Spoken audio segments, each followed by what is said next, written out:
So that's the gift for the viola. There are divises where the lower part needs to be played, so make sure when you practice that you're playing both the top parts and the bottom parts, just because we don't know what seat we're going to have. But with this piece, really, it's all about style. It's the title is the gift, but then the subtitle is Aria for String Orchestra. And an aria is something that we generally sing. So in this case, the whole thing has to be very singing-like, so cantabile. And in order to achieve that sound, we have to be very legato with our bow strokes. So good détaché strokes, but very connected and smooth. So when we tackle something like this, really it's about the style, it's about the sound we make, but then you also have to pay close attention to the dynamics, the phrasing, and then always good intonation. So knowing if you have accidentals and what finger patterns you should be using. So from the beginning, when you're playing these Bs, obviously it's pianissimo, so it's a very soft sound. And then as we move forward into the third and fourth bar, we have this hairpin, the crescendo and diminuendo. So we can really kind of over-exaggerate that crescendo and diminuendo. Do be careful about our finger patterns. So we are major finger patterns for the first three bars, but on that fourth bar, we have the low finger pattern because you're doing an F natural to an E flat. So be careful about the pitch there. And then exaggerate your dynamics. Fourth finger.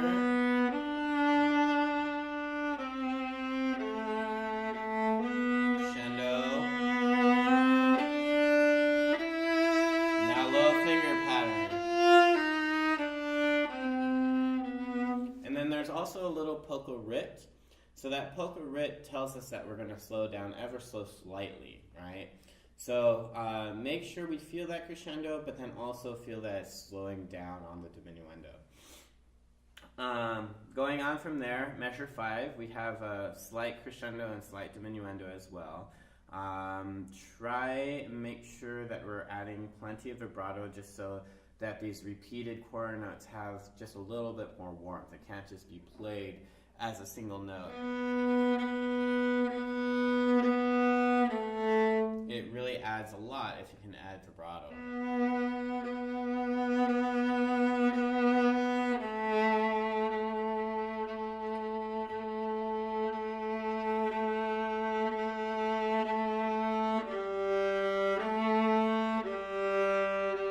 Now, I will allow the open G here just because we have the slur coming up. But for some of you, you might get courageous and switch to a 4.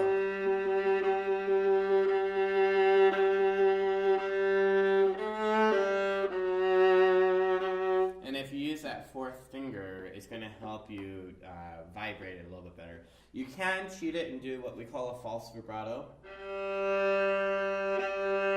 And a false vibrato is when you play your open G, but you set your third finger on the D string for the G above, and that you vibrate that G, and it'll give you a false sense of vibrato. You're actually shaking your instrument slightly, and it does create a vibrato. So it's called a false vibrato.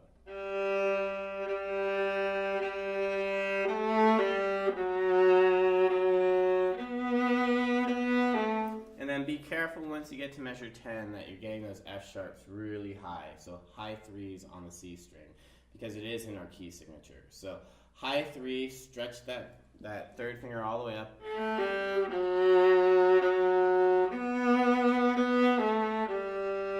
Crescendo.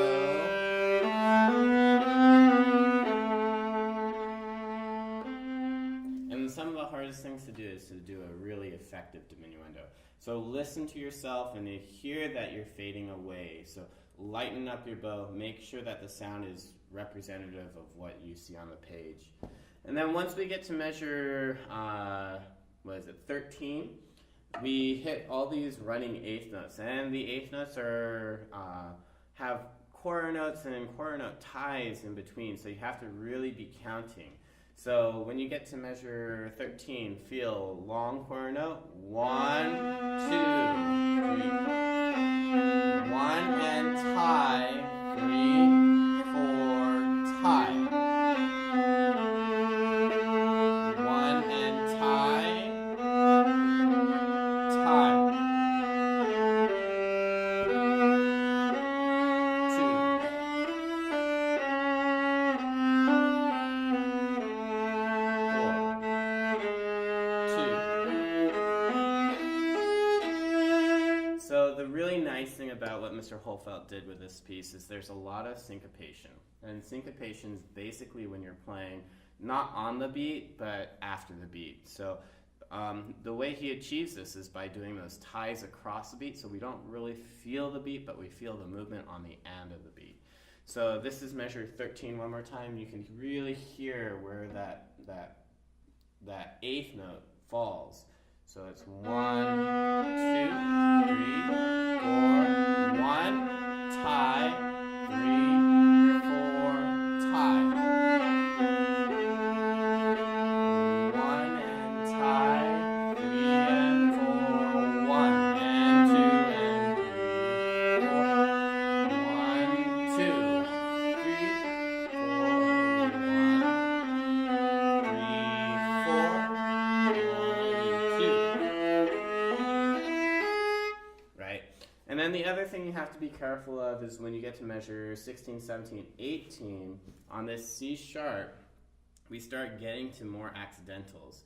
So we have that C sharp, and then on the next measure, measure 19, we move back to C naturals. And then at 20, we have that G sharp, which could be rather tricky to play. So when we get to 15, 16, 17, 18, make sure that high 3 gets nice and high. So your augmented finger pattern. And then when you get to measure 19, go back to your major finger pattern. And then 20, we have to do the low finger pattern. But we also have to extend the second finger. That's why it says X2. So you're going to do low 1 and then reach for that high 2.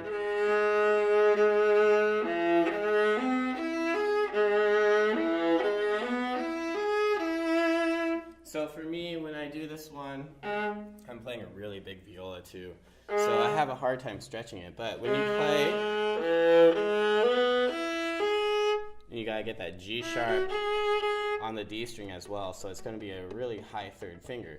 So G sharp, extend, still G sharp, and then from here I go back to the major finger pattern. So I bring my first finger back up and then hit the high 2. So that way we're in the augmented finger pattern by the time we get to the D string, right? Feeling that first finger move, and you feel it come back to the thumb. That thumb has to be the anchor. So make sure the thumb stays put, make sure the thumb stays on the side of the violin or viola, and that you feel it right next to the first finger indicator. So that's measure 20.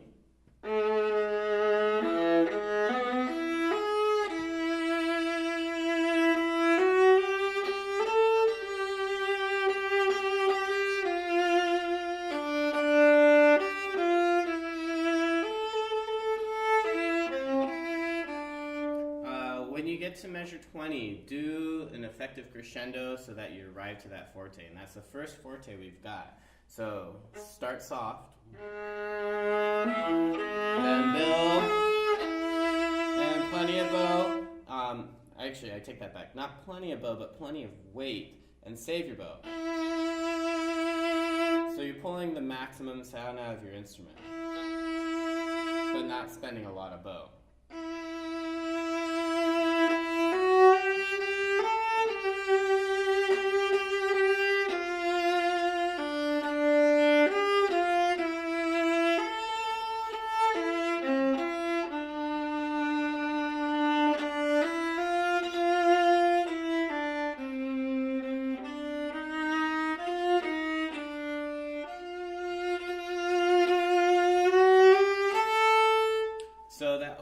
section between 21 to about measure 30-ish. Be careful of your accidentals. So we have F sharps in the key signature, and then at measure 21 we have that G natural, and that G natural is really so that we can get back down from that G sharp that was in measure 20. So it's telling you to go back to G natural, so we keep that G natural. And then measure 21, 2, 3, we have the F natural, so we come back to the minor finger pattern. And then after that, we keep that F natural pretty much until we get to the E flats at measure 25, 26, 27. And then we have those E flats with the low finger pattern, moving back to the F sharp, and then eventually B flats on the A string. So be careful about which finger patterns you should be using. Also, when you're playing measure 20, 21, 22, these dotted quarter notes, you have it on 22, 23, and then you also have the tie at measure 25. So be careful about how we tie across the beats and that we're counting through the beats. So this is measure 21. 1, 2, tie. 2, 3. 1, 2.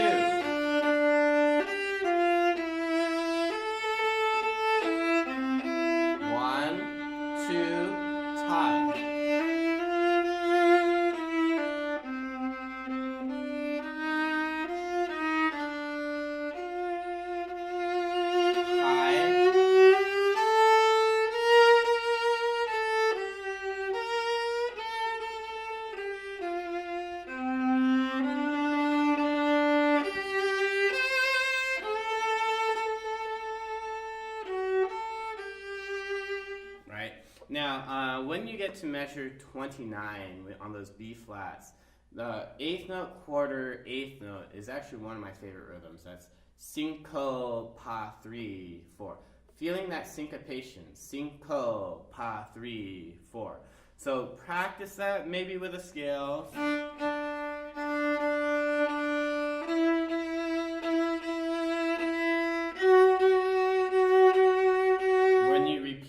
As well as when you do separate bows. Sorry, not separate bows, but when you do different notes. So don't always repeat the notes. So you can do.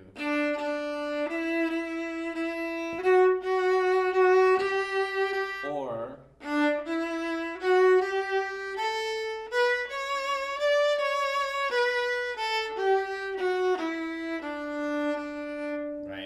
Just getting used to that feeling of synco, pa, 3, 4, right? And then add in the notes here. Synco, pa, 3, 4.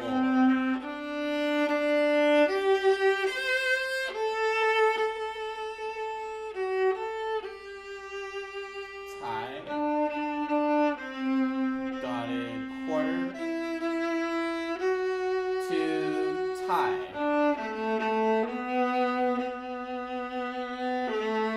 1, 2, tie.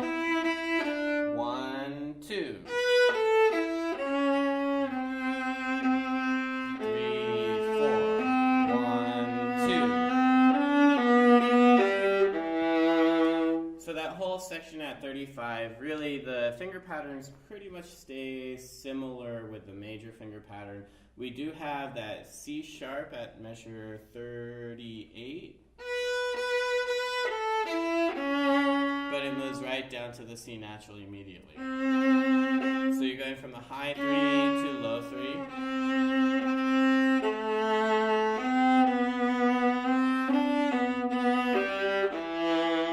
And then when we get to measure 41, this is the tune, so you guys can really play out. And what's lovely about it is it's on the uniqueness of what the viola is, and that's your C string. So I would really dig in as much as you can on those C strings.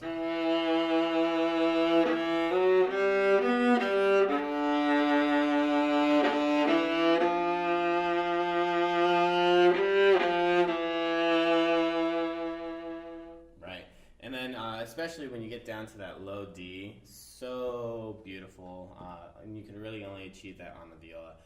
You do double it with the cellos, I believe, so both of you guys are going to be really digging in on those C strings. And then when you're just down there, be careful that you're doing your high threes for the F sharp, keep the augmented finger pattern going, and then when you do have the F natural in measure 40, 1, 2, 3, make sure you pull that third finger back down. So here's 41, high, low, still low, and then we go back to the accompaniment at measure 55 with these dotted quarter notes. 2, 3, 4.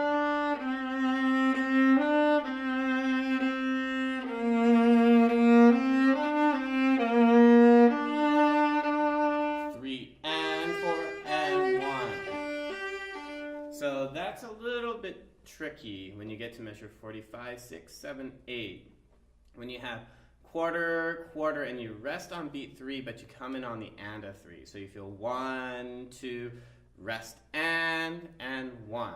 So that's the same kind of feel as that syncopation, just you're on beat 3 and you rest on the beat 3, but you come in on the and. So it's 1, 2, rest and 1, right?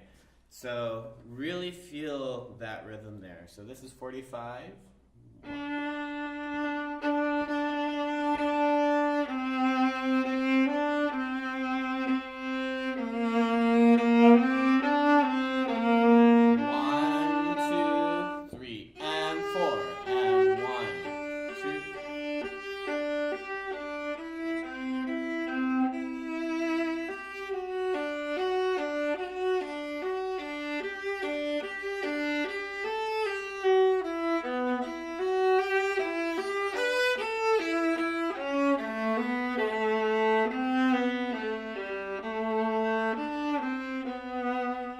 One of those typical Hofeldt accompaniments, having these moving eighth note rhythms. So this is an accompaniment. You don't have the melody here, so really kind of get out of the way, but enjoy the moment because it's very beautiful writing.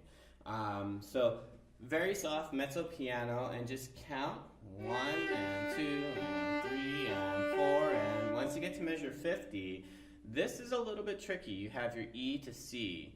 Now it's not a C sharp, it's a C natural, so it's just 1 to 3. But try and keep your second and your third finger down on the G string and keep your first finger down on the D string. So that way we don't have to be lifting our fingers as much.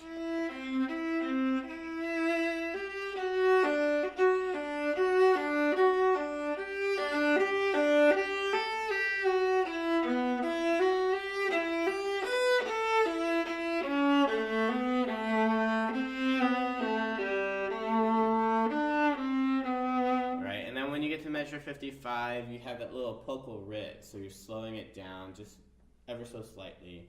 And then when you get to measure 56, we're back in time, that's why it says a tempo. And then rallentando to the end, so gradually slowing down all the way to the very end. So as you play through that last line, really feel it slowing down.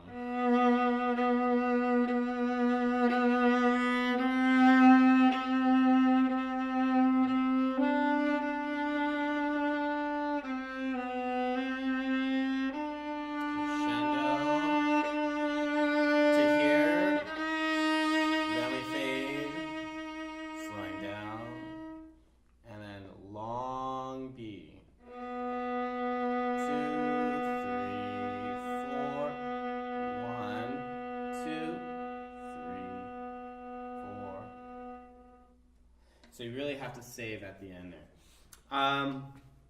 That's pretty much it. Of course, you're going to have to practice it diligently in small sections and really break it apart so you know what finger patterns you should be using, and then make it as musical as you can. It is a lovely piece. It's well written for the viola. It's well written for all the parts. So I really look forward to playing this with you guys.